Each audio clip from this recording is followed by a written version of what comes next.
What would I do without your smart mouth, drawing me in and you kicking me out? You've got my head spinning, no kidding, I can't pin you down. What's going on in that beautiful mind? I'm on your magical mystery ride, and I'm so dizzy, don't know what hit me, but I'll be alright. My head's underwater, but I'm breathing fine. You're crazy and I'm out of my mind, 'cause all of me loves all of you. Love your curves and all your edges, all your perfect imperfections. Give your all to me, I'll give my all to you. You're my end and my beginning. Even when I lose, I'm winning, 'cause I'll give you all of me, and you give me all of you. Oh. How many times do I have to tell you? Even when you're crying, you're beautiful too. The world is beating you down, and I'm around through every mood. You're my downfall, you're my muse, my worst distraction, my rhythm and blues. Can't stop singing, it's ringing in my head for you. My head's underwater, but I'm breathing fine. You're crazy and I'm out of my mind, 'cause all of me loves all of you. Love your curves and all your edges, all your perfect imperfections. So give your all to me, I'll give my all to you. You're my end and my beginning. Even when I lose, I'm winning, 'cause I give you all of me, and you give me all of you. Give me all of you. Cards on the table, we're both showing hearts, risking it although it's hard. 'Cause all of me loves all of you. Love your curves and all your edges, all your perfect imperfections. Give your all to me, I'll give my all to you. You're my end and my beginning. Even when I lose, I'm winning, 'cause I give you all of me, and you give me all of you, and I give you all of me, and you give me all of you. Oh.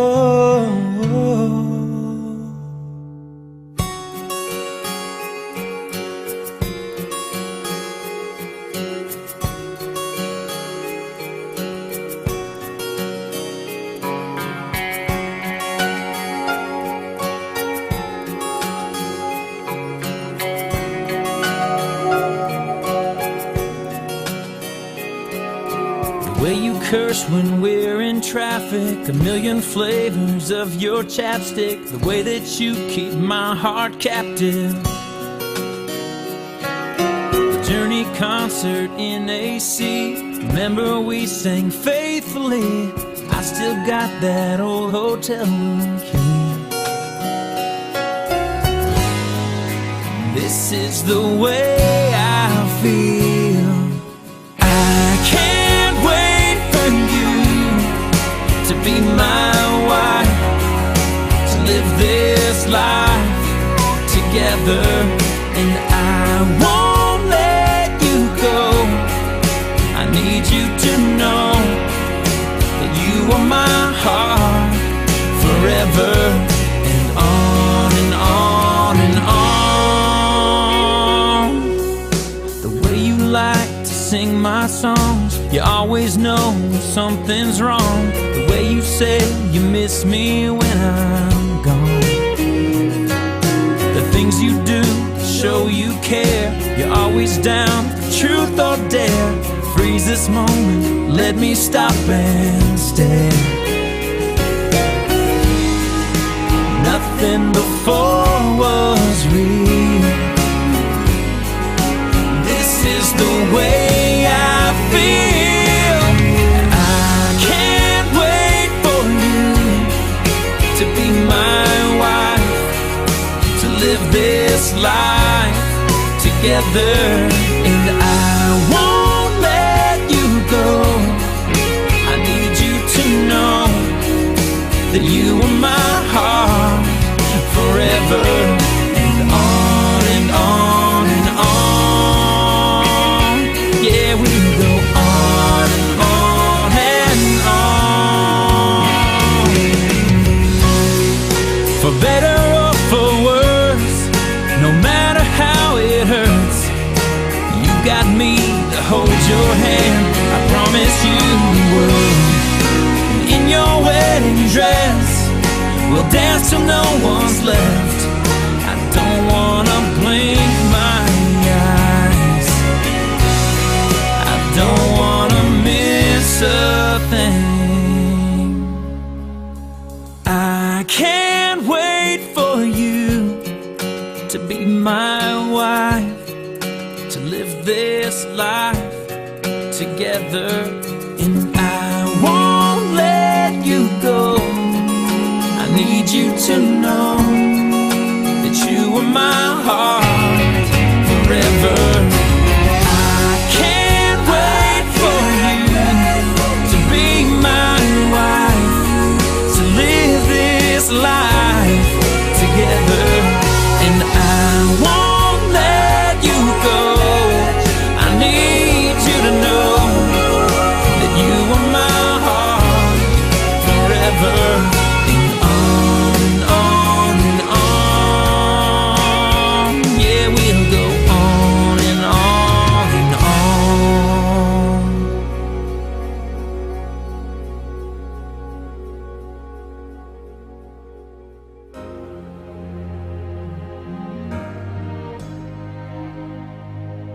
They all say it, all the ones that made it. Once you find the one, you claim it, but you're gonna have to fight. When I think back, the things I do is off track. We handle like a heart attack, 'cause we didn't see the light.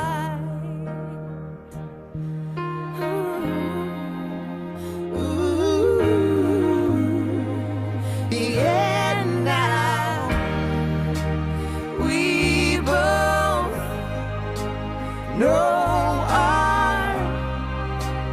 own limitations, and that's why we're strong. Now that we spent some time apart, we're leading each other out of the dark, 'cause we both know from this moment, forget what we were scared of. Say we're never giving up. Say you'll always try to be my helping hand. Try to be the one who understands when things don't go as we planned, but we're still worth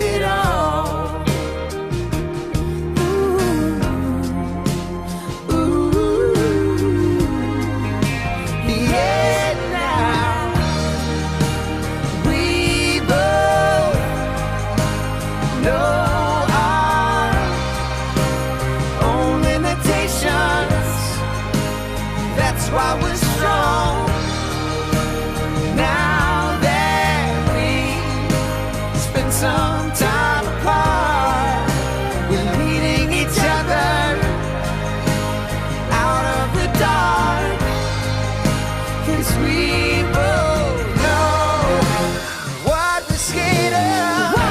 And what dreams are made of. What dreams are made of. They can take us further than what anybody can see. Yeah. We both Know our own limitations, and that's why we're strong. Now that we spent some time apart, leading each other out of the dark. We both know our own limitations, and that's why we're strong.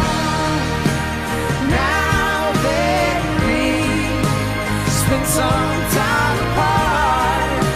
we're leading each other out of the dark. 'Cause we both know.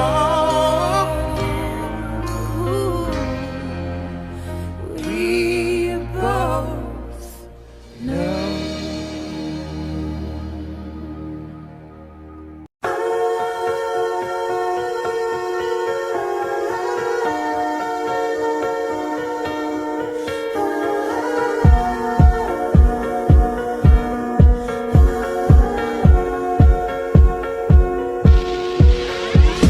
Oh, her eyes make the stars look like they're not shining. Her hair falls perfectly without her trying. She's so beautiful, and I tell her every day. Yeah, I know, when I compliment her, she won't believe me. And it's so sad to think that she don't see what I see. But every time she asks me, do I look okay, I say, when I see your face, there's not a thing that I would change. 'Cause you're amazing, just the way you are. And when you smile, the whole world stops and stares for a while. 'Cause girl, you're amazing, just the way you are. Yeah. Her lips, I could kiss them all day if she'd let me. Her laugh, she hates but I think it's so sexy. She's so beautiful, and I tell her every day. Oh, you know I never ask you to change. If perfect's what you're searching for, then just stay the same. So don't even bother asking if you look okay. You know I'll say, when I see your face, there's not a thing that I would change. 'Cause you're amazing, just the way you are. And when you smile, the whole world stops and stares for a while. 'Cause girl, you're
ต่อไปเพื่อเปลี่ยนศิลป์ผู้ในแก่ผู้สาวผู้ใหม่ก็มีขอเสริมภาคสมภูแก้วปัญญาในยันบรรดาท่านแขกผู้มีเกียรติท่านหญิงท่านชายที่เคารพและนับถืออย่างสูงวันนี้ข้าพเจ้ามีความภาคภูมิใจเป็นอย่างยิ่งที่ได้ต่างหน้าในเจ้าภาพสองคำสองฝ่ายยินดีต้อนรับบรรดาท่านแขกผู้มีเกียรติท่านหญิงท่านชายที่ได้มาให้เป็นกำลังใจมาเป็นสักขีพยานให้ลูกหลานของพวกข้าพเจ้าในมื้อนี้จากสันโอกาสนี้ข้าพเจ้าจึงขอเชิญบรรดาท่านเข้าสู่พิธีงานเลี้ยงของท้าวบุญจันทร์แก้วหนูจันทร์และนางนุธิดานวลแสงสีซึ่งทั้งสองแม่ลูกแม่หลานของพวกข้าพเจ้าและทั้งสองมีความมักหักกันมาเป็นเวลานานพอสมควรย้อนความมักความหักอันบริสุทธิ์ก็คือความหักมักที่เป็นอมตะของทั้งสองและก็ย้อนการเห็นดีเห็นพ้องของพ่อแม่ญาติพี่น้องของทั้งสองฝ่ายมาฮอดในระยะนี้ทั้งสองตัดสินใจสร้างครอบครัวร่วมกันการสร้างครอบครัวของทั้งสองนั้นแม้นได้ปฏิบัติตามกฎหมายก็คือที่ของประเพณีของบ้านเมืองของพวกเราอย่างถูกต้องโดยเฉพาะแล้วในตอนเช้าของมื้อนี้ทั้งพวกข้าพเจ้าก็ได้จัดพิธีบาสีสุวรรณให้แก่ทั้งสองตามที่ของประเพณีอันดีงามของชาติเป็นที่เรียบร้อยแล้วในพิธีบาสีสุวรรณนั้นหมอพรก็ได้ให้พรแก้วคนที่เป็นประเสริฐแก่ผู้บ่าวสาวอย่างยกงามพร้อมเดียวกันนั้นพ่อแม่ญาติพี่น้องตลอดถึงเพื่อนมิตรสหายก็ได้พากันเข้าไปผูกคอตัวแขนในที่สองเฮ็ดให้พิธีในมื้อเช้านี้มีความจบงามและก็เบิกบานม่วนซื่นและก็เฮ็ดให้ทั้งสองครอบครัวของพวกข้าพเจ้าก็คือครอบครัวแก้วดูจันทร์และครอบครัวนวลแสงสีสุดที่ภาคภูมิใจและอบอุ่นที่สุดซึ่งหาสิ่งใดเทียมบ่ได้บรรดาท่านที่เคารพและนับถือทั้งหลายฉะนั้นเพื่อแสดงถึงคุณงามความดีก็คือความหักความแพงของบรรดาท่านและเพื่อเป็นการเฉลิมฉลองผลสำเร็จของความหักความรักทั้งสองนั้นจากสั้นมื้อนี้และเวลานี้พวกข้าพเจ้าเจ้าภาพสองคำสองฝ่ายจึงได้ผ่านหาก้าเทียมนั่นครับมีพระเขาสมัครนี้ขึ้นทั้งนี้ก็เพื่อต้อนรับบรรดาท่านและก็ยังเสริมบรรดาทานของรวมพระประธานนำพวกข้าพเจ้าและการก้าเกียมของพวกข้าพเจ้านี้มีบางอันอาจจะมีบางสิ่งอย่างที่มีความขัดตกพร่องแต่ถึงอย่างไรก็ตาม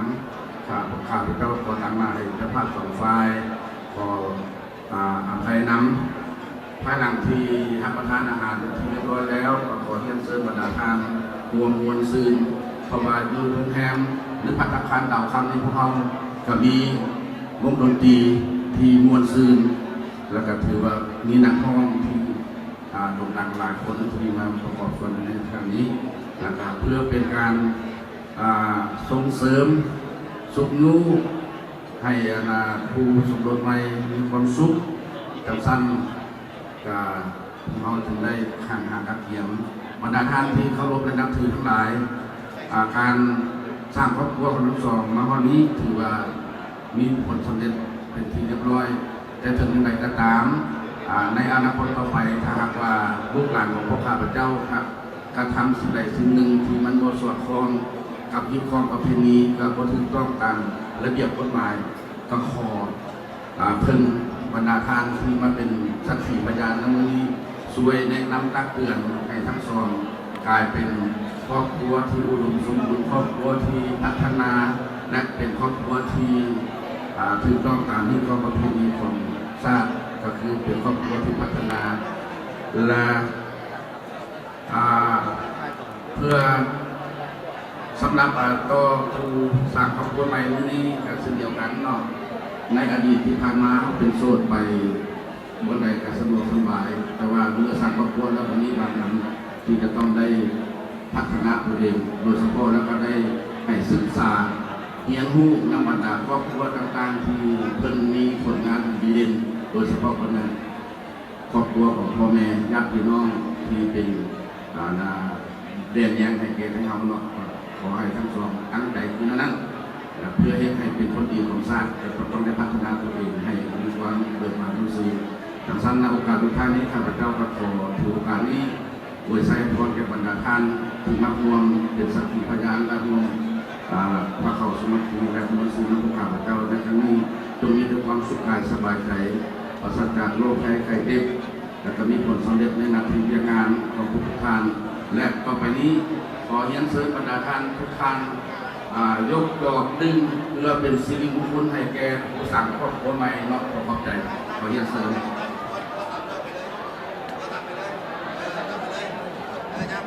ขอเสียงปรบมือจากบรรดาท่านแขกทุกท่านแต่ก็ขอขอบใจทางส่วนผู้แก้วกัญญาที่ได้เห็นเกียรติทีมกล่าวครับบอกว่าให้แก่ผู้สังคมใหม่ต่อไปตามงานแก่ทั้งเจ้าคุณลุงตาสองกับสองฝ่ายอีกขั้นหนึ่งคนเส้นทั้งบรรดาท่านแขกทุกท่านทานทางทรายให้เกียรติมอบทั้งอาหารเพื่อเปลี่ยนศิลปินให้แก่ผู้สังคมใหม่ต่อไปทุกวันเมื่อฟังผลงานเพลงจากศิลปินพัฒนาดาวคำขอแสดงผลงานเพลงแก่ทั้งบรรดาท่านแขกทุกท่านพร้อมด้วยพัฒนาแซ่บๆขอเชิญ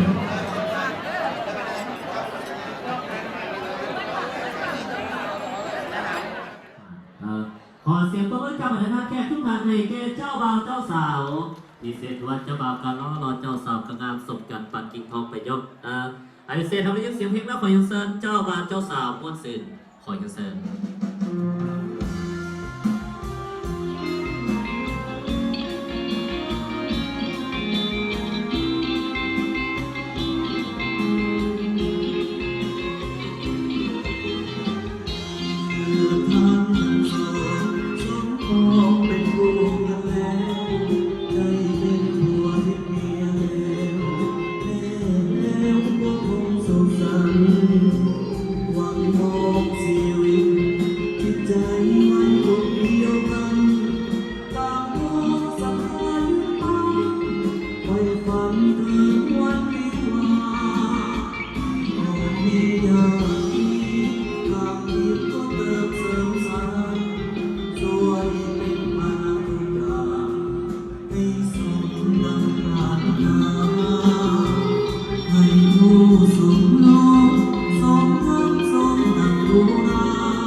มี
จังหวะ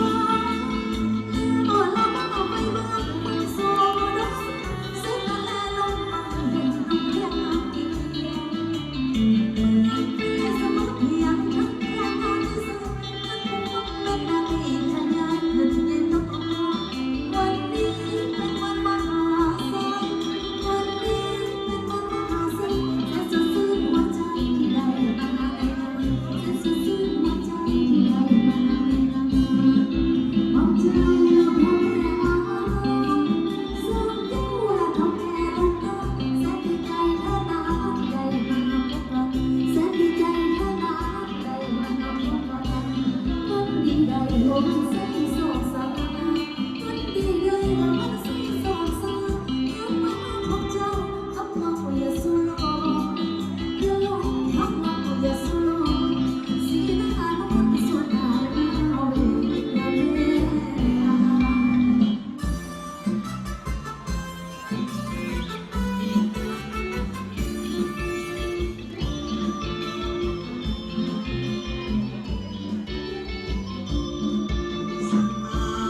ความซึ้งบานประสานเสียงเพลงลำวงทำลายความคิดคุยกันยามพวกเขาอาฆาตโดดเด่นนักเสริมส่งลำวงมาส่งมันเบาลำวงมาส่งมันเบาให้ความของเรานั้นสูญสิ้นไปให้ความของเรานั้นสูญสิ้นไปลำวงของเราลงไป ห่วงใจต้องกันสามสาหีบของเราฟ้อนน้ำน้ำตาประเทศสาธาโกนิยมเอ็นฟ้อนอ่อนสอนฟ้อนลำกาวหน้าอ่อนสอนฟ้อนลำกาวหน้าต้องกันรักษาเอาไว้ยืนยงยาวนานมาฟ้อนลำสังนา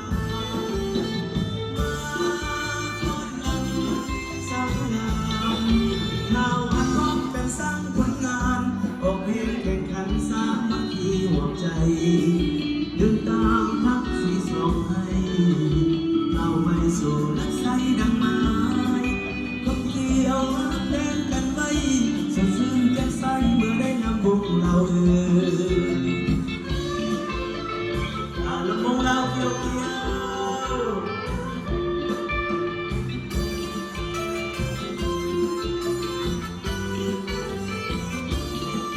สมาความซึ้งบานประสานเสียงเพลงลำวงทำลายความคิดมือกระยาที่พวกเราผ่านผ่านเราเรียนงานเสริมส่งลำวงมาส่งมาเป่าลำวงมีจุดประสงค์มาเป่าให้ความของเรานั้นสูญสิ้นไปให้ความของเรานั้นสูญสิ้นไปลำวงของเราอยู่ไหน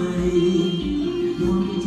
ร่วมกันสร้างสรรค์ที่คงยังฟ้อนน้ำตาตัวประเทศสาธาโกนิยมเอ็นฟ้อนอ่อนสอนฟ้อนลำกาวหน้าอ่อนสอนฟ้อนลำกาวหน้าป้องกันรักษาเอาไว้ยืนยงยาวนานมาฟ้อนล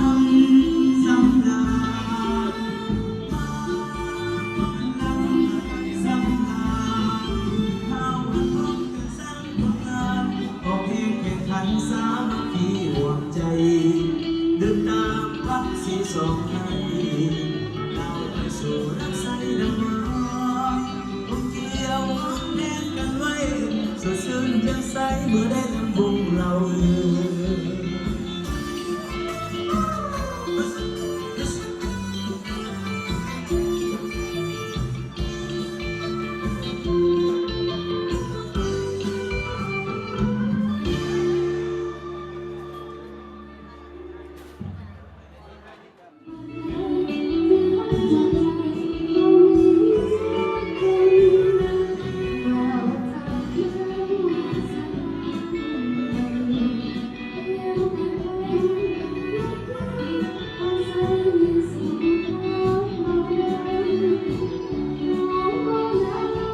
สามารถเป็นเรื่องให้อยู่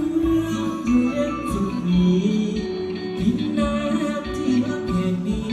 จงอยู่สุขีวัฒนาถาวรเอาเที่ยวเที่ยว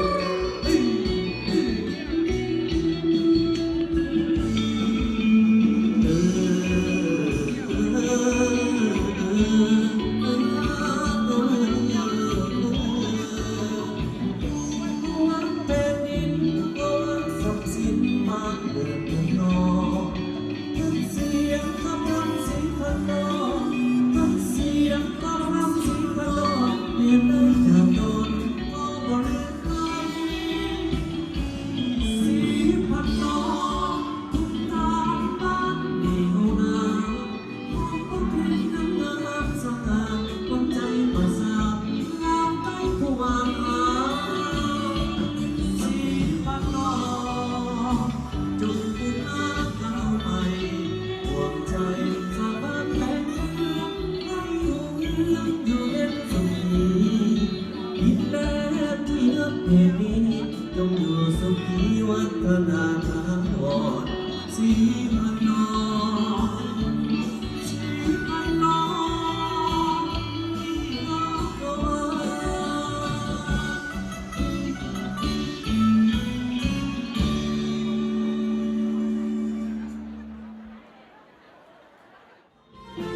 อย่าได้ไล่ลืมเดือ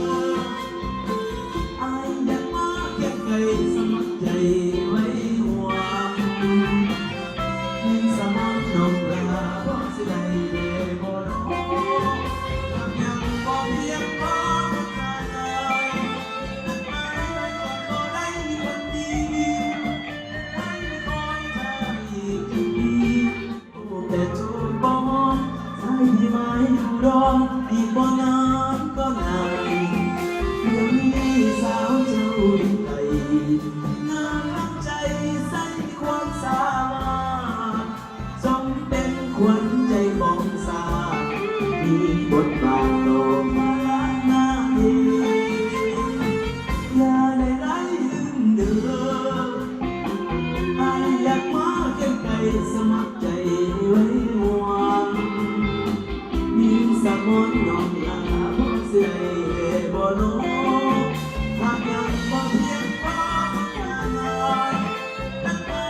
ก่อนก็ได้คนดีให้คอยท่าอีกจักปีบอกอายได้ดีบ่ได้มีความหมาย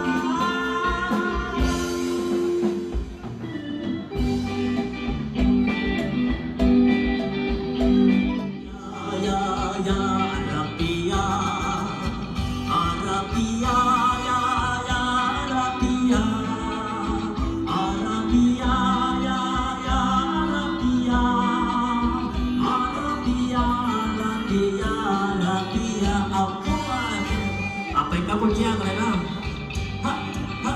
ha ha ha.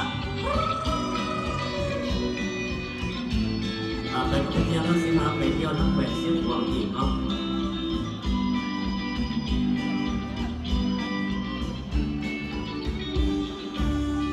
Arabiya ya ya Arabiya Arabiya ya ya Arabiya Arabiya ya ya Arabiya Arabiya Arabiya Arabiya Pelajung karya ring sampai jat cho ai sedang cho chân có bơi bông sao cho nó tạm lên chưa được chân cho nó sẽ lại sao cho nó lại sống là cài áo qua tên Arabiya ya ya Arabiya Arabiya ya ya Arabiya Arabiya ya ya Arabiya Arabiya Arabiya Arabiya Al-Qur'an Oh di mai ma bin khayna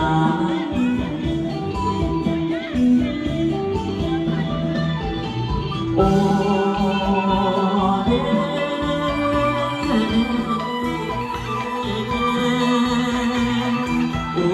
สาวผู้ใดเอ้ยโอ้เดียสาวผู้ใดเอ้ย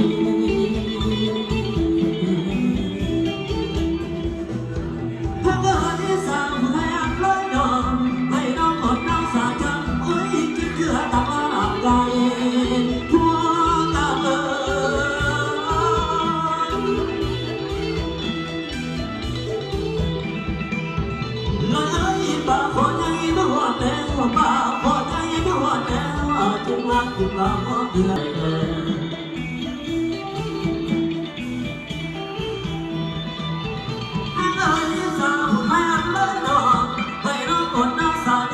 เอาไว้ซอยทำงา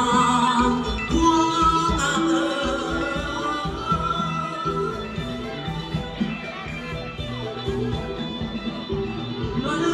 ป่าป่ามาก่อนแล้วป่าเถื่อนมาก่อนแล้วจะว่าที่ไม่น่าเก็บติดหัวไอ้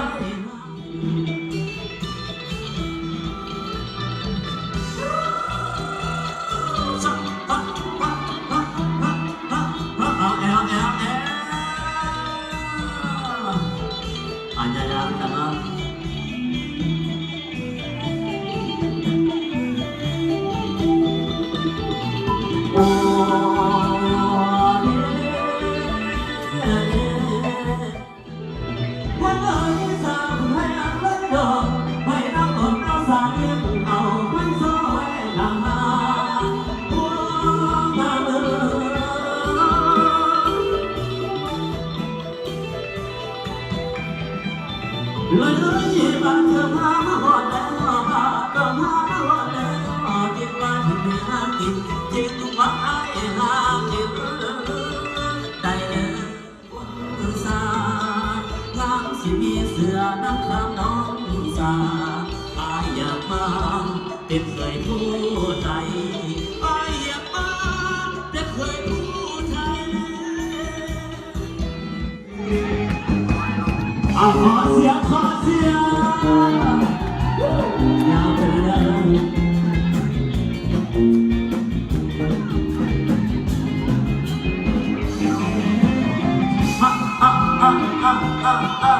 ขอเสียงสาวโสดเนี่ยโอ้ยแค่สาวโสดนะทุกคนนะไม่เติมโปรโมชั่นซื้ออยากจะเซวาแต่มันโทรมาไม่ได้ถึงออนไลน์ไม่โดนได้ไหมแล้วจะใส่คืนเจ้าโมสั่นซื้อพวกเพลงกับเรื่องโมตาอยากจะเซวาแต่มันโทรมาไม่ได้ถึงออนไลน์ไม่โดนได้ไหมแล้วจะใส่คืนทุกคนดีรักเราก็ยังมีตัวยังไม่หมดโดสักต่ออย่าทำน้อยใจต่อแล้ว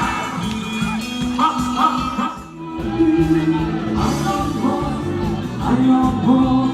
people move, it's hard. I love home, I love home, living more and more. People love home.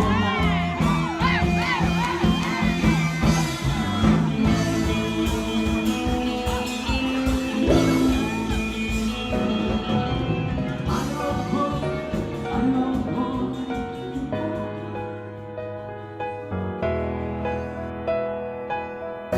My whole world changed from the moment I met you,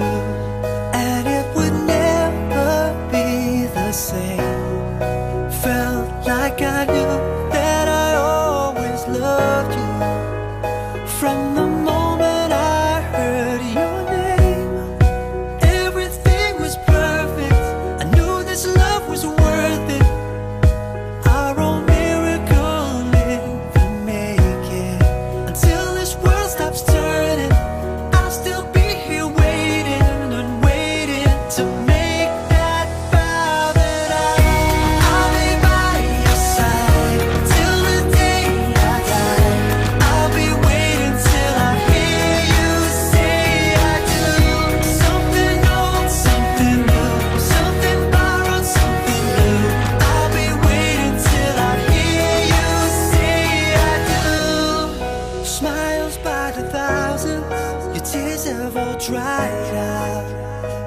I won't see you cry again. Throw pennies in a fountain, look at what comes out. Sometimes wishes do come true. Now everything is perfect. I know this love is worth it. Our own miracle in the making. Until this world stops turning, I'll still be here waiting and waiting to make that vow that I'll be by your side till the day I die. I'll be waiting till I hear you say I do. Something old, something new, something borrowed, something new. I'll be waiting till I hear you say I do. Always better than most, protect you from the hurt. I'll be waiting till I hear you say I do. I do love you, yes I do love you. I'll be waiting till I hear you say I do. 'Cause I love you.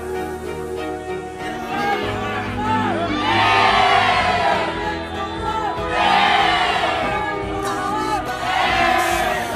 till the day I die. I'll be waiting till I hear you say I do. Something old, something new, something borrowed, something new. I'll be waiting till I hear you say I do. Shine like a diamond, just like I understand. I wanna hear you say. อันนี้มีรางวัล100 เหรียญอยู่ในซองตรงใกล้ท่านไหนครับใกล้ที่ว่ามอบไปเลยเนาะไอ้เสื้อนักสาวโสดน้องโสดอีกเนาะทุกท่านเนาะเอาขอเสียงสาวโสดน้องโสดนะไอ้เสื้อทั้งสาวโสดน้องโสดอีกเนาะขึ้นมาอีกนะครับสาวบริจาคจังหวัดสาว100 เหรียญซึ่งเป็นของท่านไหนท่านไหนที่ว่าจะได้แต่งงานกับคนต่อไปท่านไหนที่ว่าจะพบกับเนื้อคู่นะเก็บเกียรตินะตอนนี้ที่ว่าเจ้าบ่าวเจ้าสาวเกียรติจะนวดให้แล้วนะสาวโสดน้องโสดยังน้อท่าอีกนะตอนนี้ยังน้อท่าให้สาวโสดน้องโสดมาอีกหลายๆอีกขอเสียงสาวโสดน้องโสดดังๆอีกครั้งหนึ่งนะพร้อมมาถ้าเราพร้อมขอเสียงถ้าเราพร้อมเดินนับพร้อมกัน1 ข้อ 3ดูว่าตอนนี้สาวโสดน้องโสดกำลังเล่นมาอีกอยู่เนาะเราค่ะมาให้โอกาสทุกท่านให้โอกาสทุกท่านเนาะ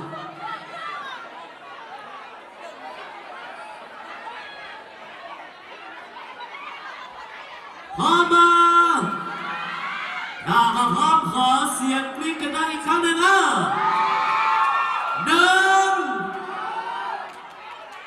ผู้สมอีกจะได้สองกันจากเจ้าบ่าวเจ้าสาว2 3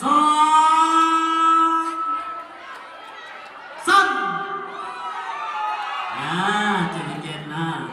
นับพร้อมกัน1 ข้อ 3นะ1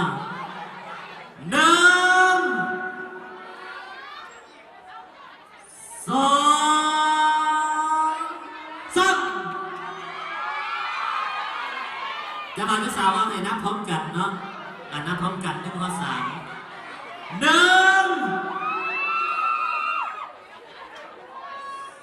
2ผู้สมหญิงจะได้ซ้อนไว้จากเจ้าบ่าวเจ้าสาว3ย้อนไปนะย้อนไปแล้วที่ว่าจะเป็นผู้เก่าเนาะผู้สมหญิงทั้งบ่าวโสดยังซื้อน้ำให้พบกับเจ้าบ่าวเจ้าสาวยังซื้อที่ว่าจะพบกับเนื้อคู่ทุกท่านที่ว่าจะได้แต่งงานสมหวังกับความรักเมื่อทุกท่านกันเลยเนาะ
แดนดินที่ไกลเลือนลางอยู่สุดหน้ายังมีดอกฟ้าแสนงามหากไม่เห็นจะมองเฝ้าฝันโทยเช้าและสาวงามงามเลือนลางที่อยากน้ำเราส่งใจที่ส่งที่ลงจากโลกส่งใจจะขอไปฟังแต่น้ำเดียวขอต้องเดียวยิ้มอยู่ในว่าเธอไว้ไฟฝันใจฟ้ากุหลาบสวรรค์ ปากสั่งที่อยากไปฝันหมายความใจวันคู่ที่ปากบอกกุหลาบสีทองเมื่อยามแสงสาดกันดวงสุดยามนั้นคำลงน้ำใจโอ้บริการน้ำใสไหลผ่านใจเลยเห็นผู้สาวเจ้าลงรอยให้บ้านได้ลอยที่สิ้นแสงช่วงนี้สาดสีแสงจันทร์เอาเกี่ยวเด้อเกี่ยวเกี่ยวเกี่ยวเด้อหมูไอ้พวกเกี่ยวเป็นมันลงทุนจอยเด้อ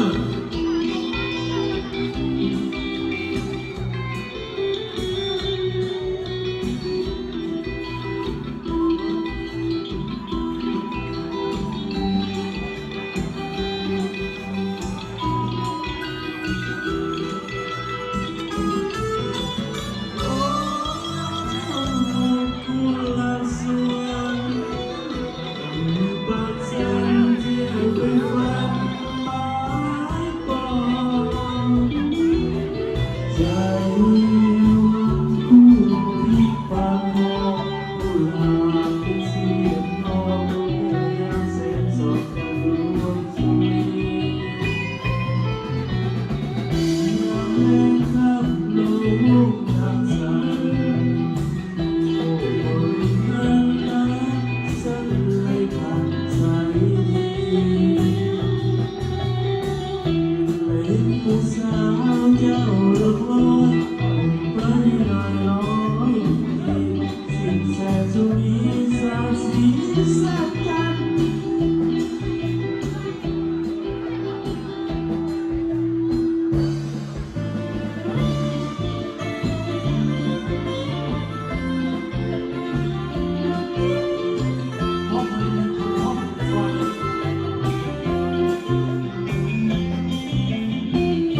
ลืมไกลบ้านป่าแล้วก็ทำเราปล่อยทุกข์เลย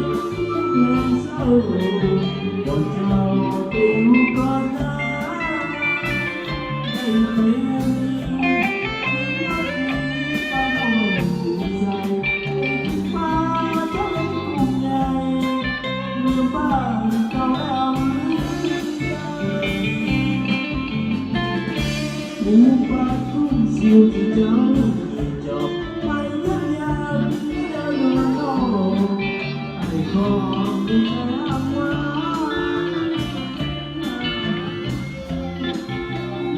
ลูกบ้านผู้ทำงานอย่าตัดใจหนีเมียนายเกิดหน้าขอทุกเดียวเจ้าคงลืมเสียเส้นลืมสิ่งที่เคยที่บ่เห็นเจ้าจะมาดึงเลยบ้านกับบ้านป่า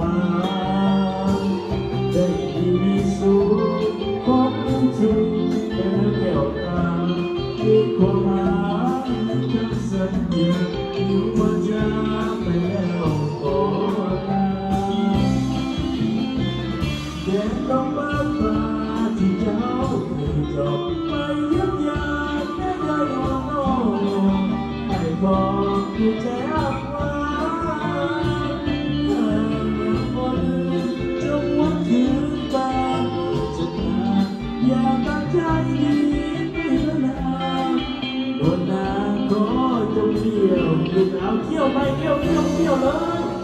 ยวจะเพิ่มเที่ยวเป็นพลังต้นใจเลยเที่ยวเลยเที่ยวคือส่งใส่ของไอ้เพื่อมีโมเดลผู้หญิงไม่บอกว่า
จุดเดียว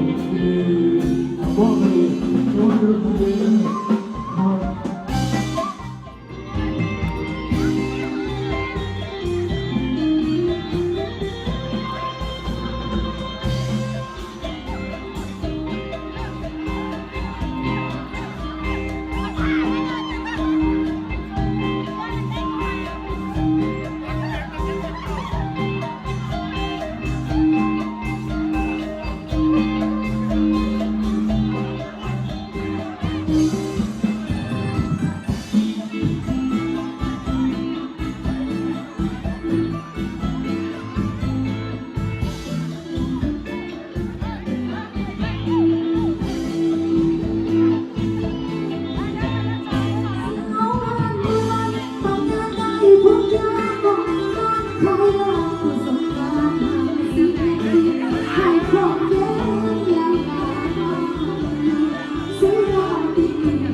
กี่อามอพี่พ่อพี่ใหญ่เด็กยังไงเดียว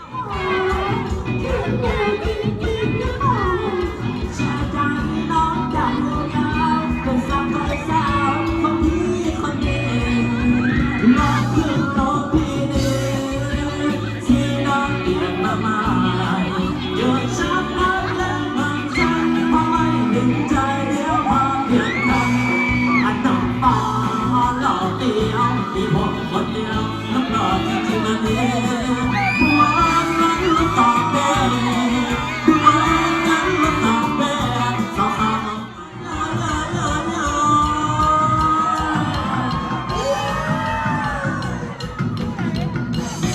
อันทุกข์เป็นแค่ความผิดสังกัดที่เด็กสกอยสักเป็นมือสายบ้านไหนบอกความสามารถผมกล่าวให้ใจไม่ทันส่วนนั้นเกิดมาแล้วเป็นนักเรียนอย่างมันขึ้นมาสั่งก็ต้องป้องกันว่าเด็กมันนั้นไม่ได้เป็นงานยังซื้อยังฟังยังสวนจะได้หลายเลยหลงแค่มาเป็นสักหน่อยยกก่อนเป็นซ้อนจะเป็นมองคนละมึงนั่งท้องก่อนวันนั้นควรไอ้แจ๊ดแม่ก่อนควรสร้างบ้านสองควรแหวนไปวันใส่ล้อมผักแหวนปากแดงเดินสักไว้สักขาดไปไว้ปัดเปียวเฟี้ยวฟ้าวเลื่อนเดินต้นเดินที่ชอบบ้านข้าวกันที่ดาวว้าวว้าวว้าวว้าว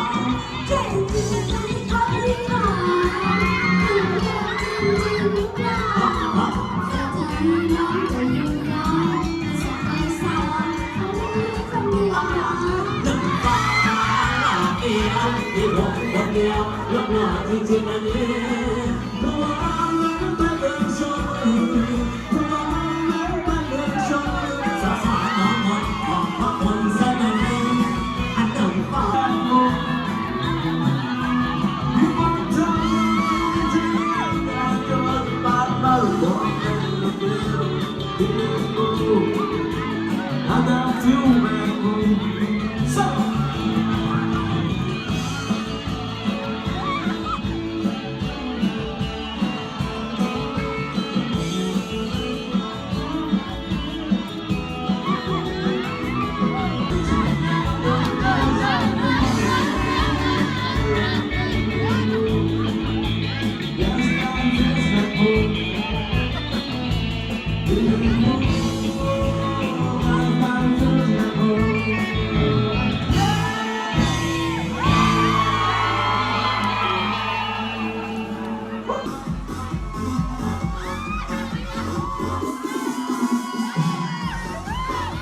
to run. You don't have to go. Just stay with me, baby, stay with me. Well, I